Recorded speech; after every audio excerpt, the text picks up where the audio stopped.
Olá pessoal, eu sou a professora Kátia Lima. Nessa aula de hoje nós vamos abordar sobre a ABNT.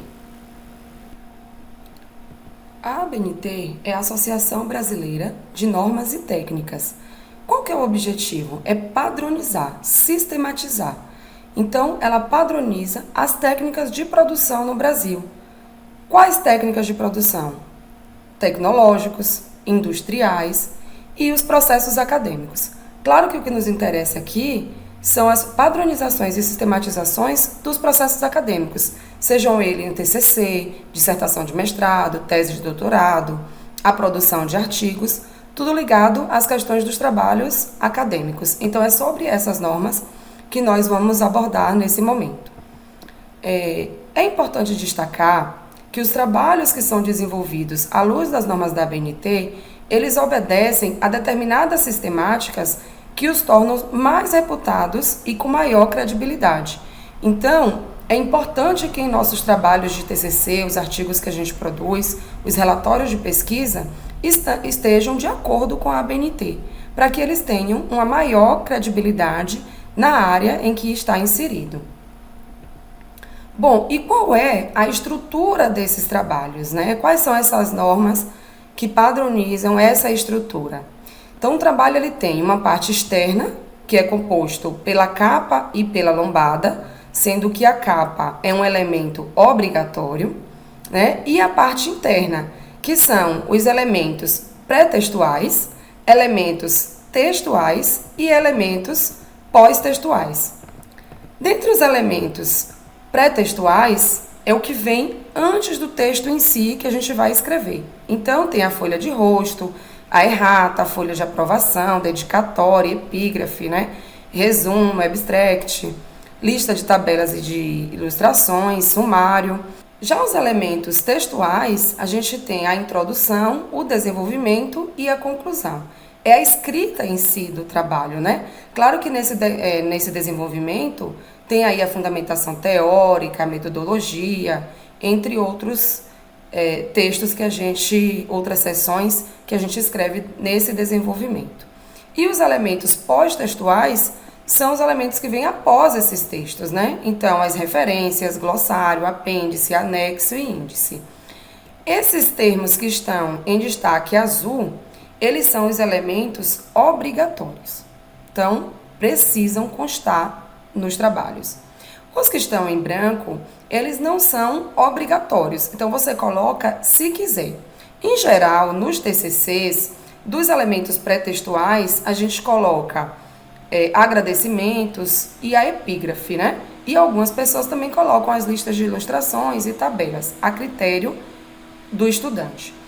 Os agradecimentos eu entendo como não é obrigatório, mas eu entendo como uma delicadeza, porque você vai agradecer as pessoas que contribuíram, tanto para a sua formação, porque o TCC vai finalizar, né, seu processo de graduação, e também as pessoas que contribuíram para aquele TCC em si. Eu também acho delicado agradecer a banca. Tem pessoas que não agradecem a banca. Eu acho interessante, porque são pessoas externas que estão se dando ao trabalho de ler o seu texto, de contribuir para a melhoria daquele texto. Então, nos agradecimentos, eu coloco o agradecimento à banca também. Mas, como está aí na tela, ele é um elemento opcional. Bom, voltando aqui da parte externa, que a gente tem o elemento, a capa, que é obrigatório, como é que eu escrevo essa capa, né? A capa, ela tem o nome da instituição, o nome do autor, o título do trabalho em negrito, o subtítulo, se tiver subtítulo no trabalho, o local e o ano do depósito, né, desse TCC ou da dissertação ou da tese.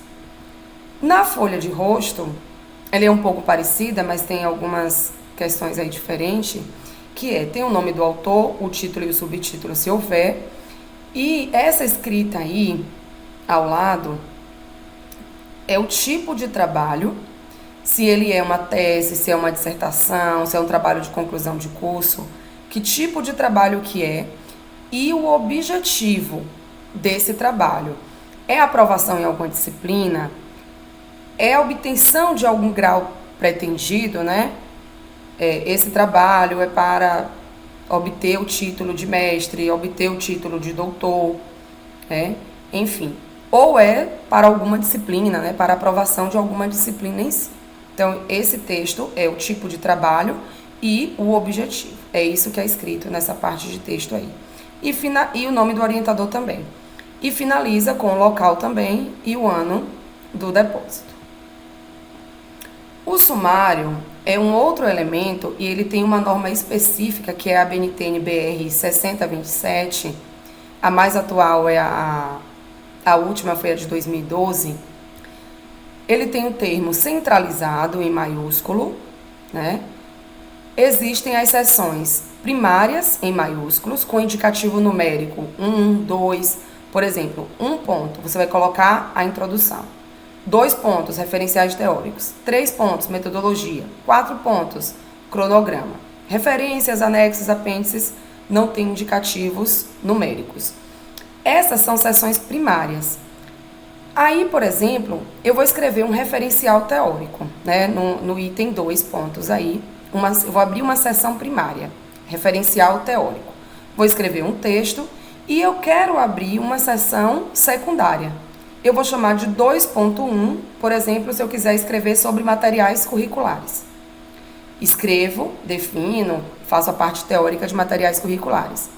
E aí eu senti a necessidade de escrever uma seção terciária, que eu vou falar de materiais curriculares educativos. Então, eu vou abrir uma seção, por exemplo, 2.1.1, 2.1.2, seguindo aí uma ordem, né? Uma ordem numérica, a partir das seções que eu vou criando. E a formatação? Quando eu vou escrever, né, o texto, quando eu vou escrever os elementos textuais aí, qual é a formatação? Então, o tamanho da página é um formato A4, 21 por 29.7. Então, isso já tem lá na ferramenta do Word, a gente tem esse indicativo. E as margens superior, esquerda e superior, 3 centímetros, e direita e inferior, 2 centímetros.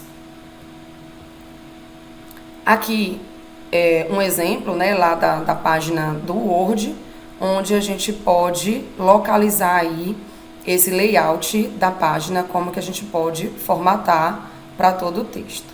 Vamos focar agora na escrita em si do texto, né? A fonte é o Time News Roman ou o Arial 12, né?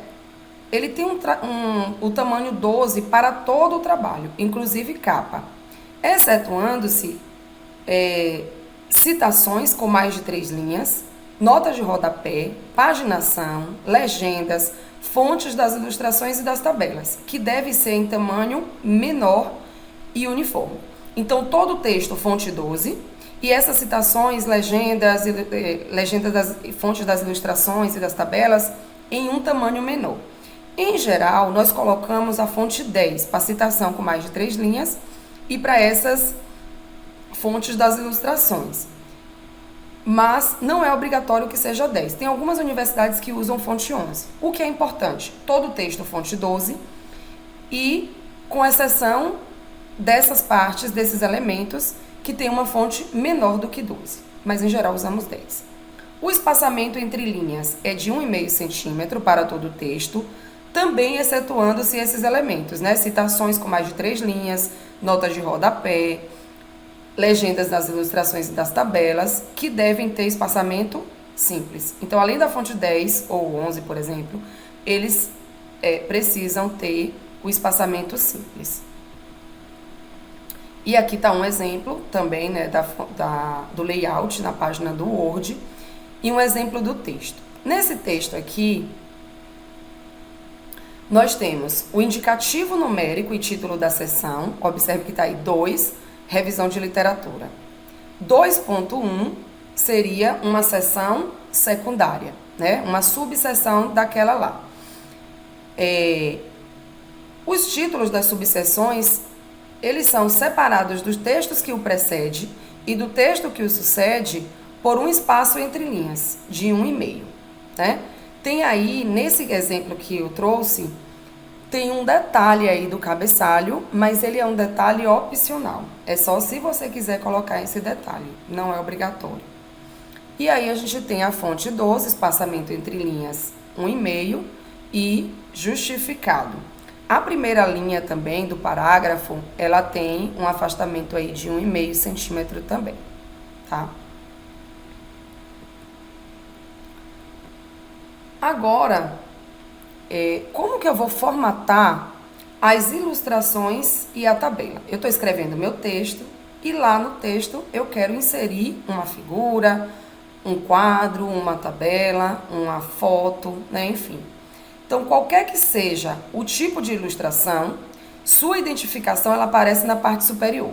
Então, primeiro eu identifico a figura, precedida da palavra designativa, né? Se é desenho, esquema, gráfico, seguida de seu número de ordem no texto, travessão e do seu respectivo título.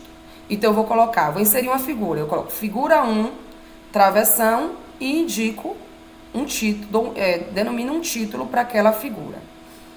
Após a ilustração, eu vou indicar a fonte consultada, mesmo que seja a produção do próprio autor. Então, embaixo da figura, eu vou colocar a fonte, coloco o autor e o ano, e ou, se não tiver, eu coloco a elaboração própria, né? Se foi o próprio autor que elaborou aquela figura.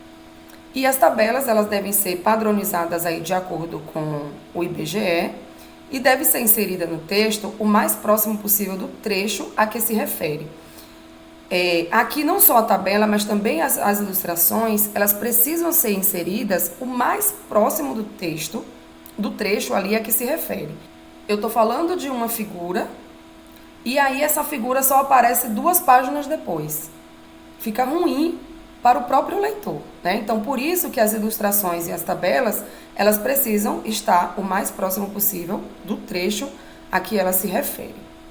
Aqui eu tenho um exemplo, né, de uma figura que foi inserida no texto, figura 1, travessão, figuras planas. Embaixo da figura, a fonte Lima, 2023. Caso fosse o próprio autor que tivesse elaborado, fonte eu poderia colocar elaborado pelo próprio autor, elaboração própria ou algo similar.